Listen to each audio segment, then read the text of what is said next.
I am afraid, and I happen to know that there are many people who don't think they can be a racist because they're the wrong color. There are people, honestly, when I was telling someone about this, they're like, no one believes. I said, oh, no. Yeah, there are. Yeah. I remember within the past 10 years, Michael Medved had a program, had a young lady on, in fact, a woman professor somewhere, who was arguing that it's not possible to be black and a racist because you have to have power to be a racist. And so if you're in a minority and you don't have the power, then you can't be a racist. Now, is it not just simple biblical common sense that attitude should never exist in the Christian church? Now, this woman that I heard on the radio, she wasn't claiming to be a Christian. So, but sadly, I have already encountered this idea. And there is a tremendous amount of racism in the black community. It's expressed in music all the time. I can't help but, I mean, sometimes I'll be sitting there at the street corner and my windows are rolled up and I can still hear it. You know what I mean? Yeah, my windows are rattling it to me and I can hear the slurs. I hear the racist attitude. I see it on television all the time. I see it in the language. And it is almost never challenged. It's almost never challenged. Oh, yeah, we won't get into that.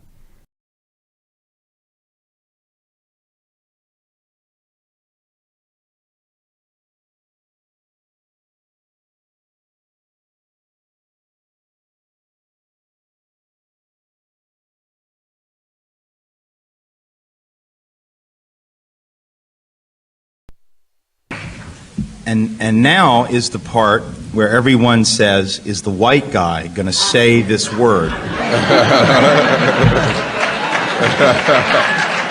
and the answer is no. And the reason is very simple. I don't think it's possible to have these conversations about race as if we were not in a particular position in a racialized society. So as a white man, I'm going to say two things. There are two conversations that have to be had about the use of the term, whether it's in the media or whether it's by people, in their dorm rooms or whatever else.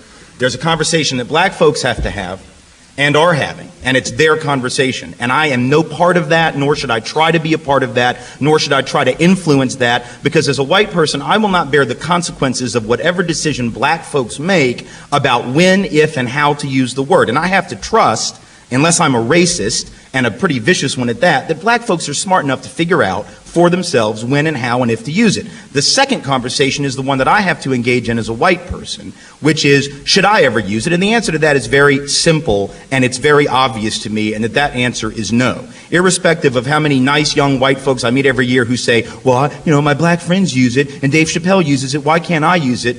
And it's a double standard to say black. Yeah, it is. And history has been a double standard, so get the hell over it. It really is not about...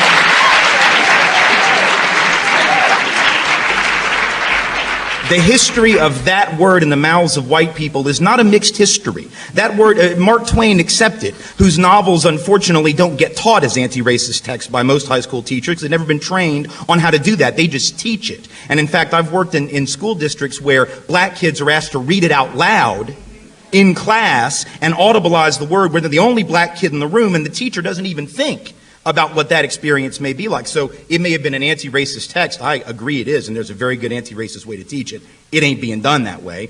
So when white folks have used this word, it has not been, the context of that has not been historically as if to say to our black friends, hey buddy, let's go down to the Mickey D's and get a Coke, my N-word. That's not the way in which we have used that word. It has been used as a denigrating slur almost exclusively, and so I think for white folks to audibilize it, to say it out loud, which is much more assaultive than in print. Now, in my book, White Like Me, I quote several people using the word, and I do write it. But if I'm doing a reading, I do not speak it. But I think there's a difference between the spoken and the written in that sense. If I'm quoting someone in print, audibilizing it to me is more assaultive. Let me give you a brief analogy to make my point as clear as I can. I'm from the South, and I don't particularly like the term redneck. Now, keep in mind, redneck is nowhere near as historically assaultive or injurious as the word we're discussing tonight. Yet, as a Southerner, I certainly don't like to hear it. I'm not going to say I hadn't used it, okay? I'm not going to say I haven't used it.